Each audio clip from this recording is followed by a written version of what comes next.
Welcome to Techstination. Joining us is Ramon Llamas, Research Director for Mobile Devices at IDC. Thank you for joining us, Ramon.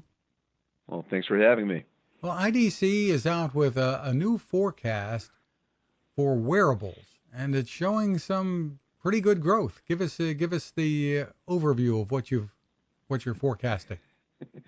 Sure. Look, wearables have been around for 10 years, really, but it's really hit its stride back in 2014 with all those Fitbits and wristbands. Since then, we've seen a proliferation in multiple directions. Fitness bands are still there.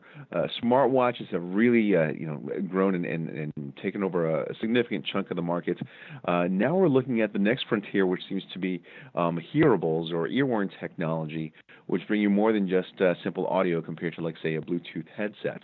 And there are a lot of players that are starting to dabble into this market more and more. Then on top of that, you have a bunch of other smaller categories, things like clip-ons, things like clothing, etc., that are starting to resonate with certain segments of the market. But overall, the trend is up and to the right, as it were. So the result of that is going to be about nearly 200 million shipments in 2019 alone. And that would be better than 15% growth?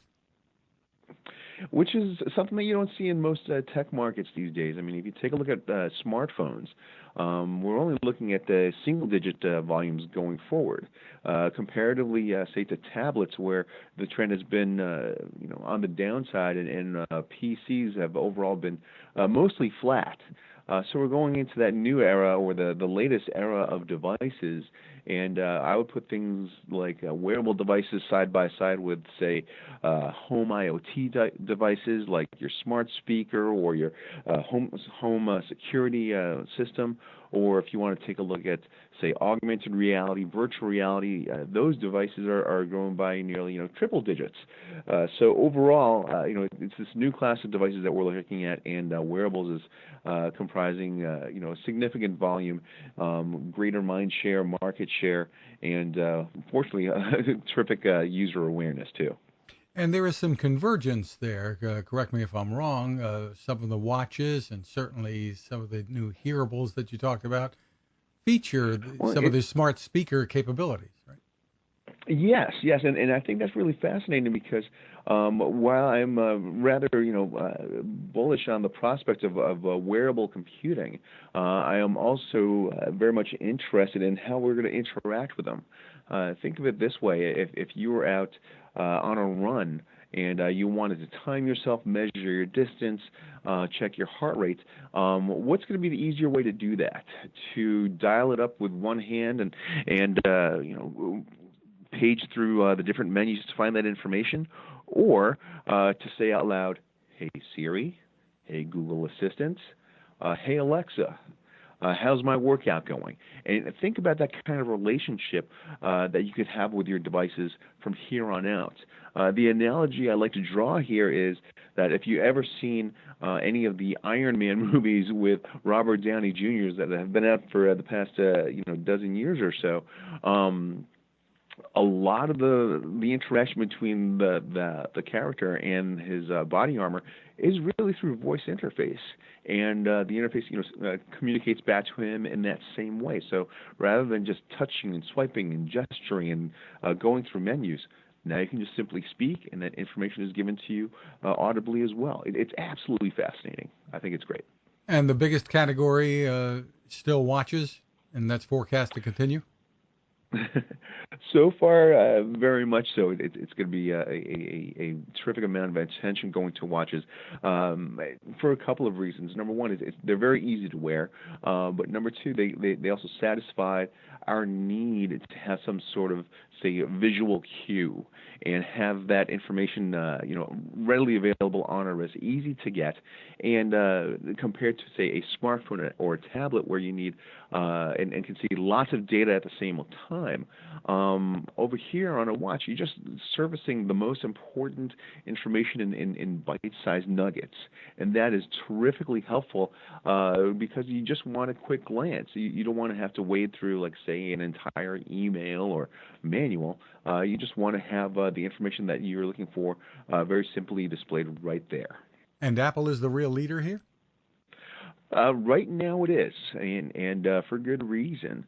Apple has not been the first one in the market, but it has helped bring us to number one, a greater awareness, but also help set the tone and set the bar for how a smartwatch can look and feel, and also how it functions. And a number of other vendors take their cue from what Apple does. And let's not forget the Apple fan, whether you're a fanboy or a fangirl, and you have to have the latest and greatest that has been labeled with the Apple brand. The watch is a very attainable device, less expensive than some of the iPhones and iPads you see out there, but still serves as a terrific piece of the Apple ecosystem in order to stay connected. But typically, you do need to have one of those other devices to get the most out of the watch. This is true. This is true. But if you take a look at how the watch has been evolving, now you can have LTE connectivity on these, and that's going to free your watch from your smartphone in order to function. Now you're still going to need the smartphone to help set it up. I'll give you that. But imagine the world that you can have just by being able to leave your smartphone at home for whatever reason, or even just something so convenient as walk down to the next room or just down the hallway or across the street, and you could still be connected. Finally, there's a real push to integrate more health functionality, some really serious diagnostic tools, and I think Apple's in the forefront there too, that are being incorporated in these watches. Well, right. Look, health and fitness have long been the low-hanging fruit of wearable devices. Fitness is probably the lower of the two. Health is still very much the holy grail for smartwatches, and Apple has certainly done a terrific amount of work in that space. We're not at the point where smartwatches are diagnosing your physical condition. I think we're several cycles away from that, and that's why when you see things like Apple has received FDA clearance, not approval, for their applications, but that certainly says something. And Apple is also not the only one. I mean, Fitbit has its own collection of smartwatches, and the functionality they have over there in terms of heart rate tracking and using their SpO2 sensor to take a look at some of the deeper information that they could level about your heart rate and your pulse and oxygen levels. Think about how that could be dialed into your own patient record and shared with your primary care physician. And if you could share that information back and forth about how active you have been or not have been, to get a more accurate view of your health at any given point in time. So I think we're still just scratching the surface, and we still have a long way to go, but I like how they're laying down the foundation right now. Yeah, a whole lot more to come, and we haven't mentioned Samsung. They're trying to be a player in this space too, with the new Galaxy Watch especially.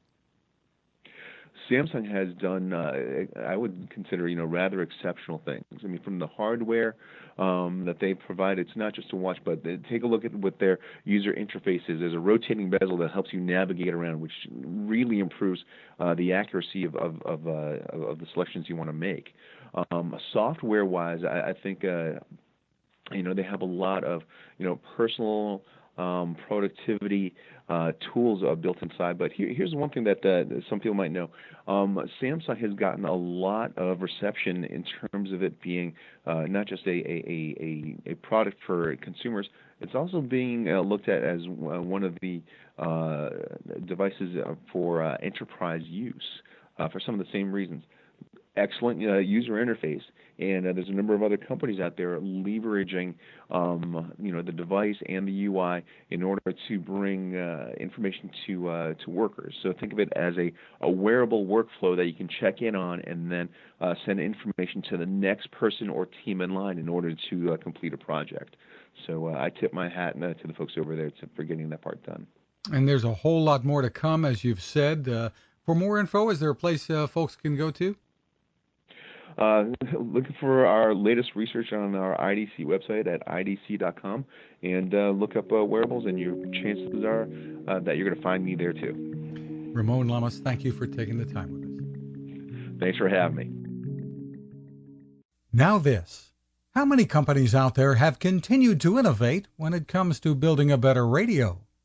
I'm Fred Fishkin, host of Techstination, and I'm here to tell you about the new CC Skywave SSB radio from the wonderful people at C. Crane. Bob and his crew really love radio, and it shows in this new compact model that is packed with features.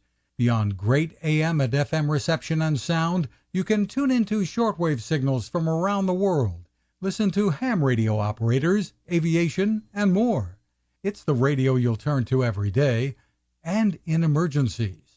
It will run for nearly 3 days on just 2 AA batteries. Pair the sleep timer with the new Soft Speaker 3, and you've got the perfect radio for your nightstand. Of course, it can wake you up too. Click on Crane at Techstination.com and put in the code Techstination for a free flashlight with your order. They love radio, and you'll love C. Crane.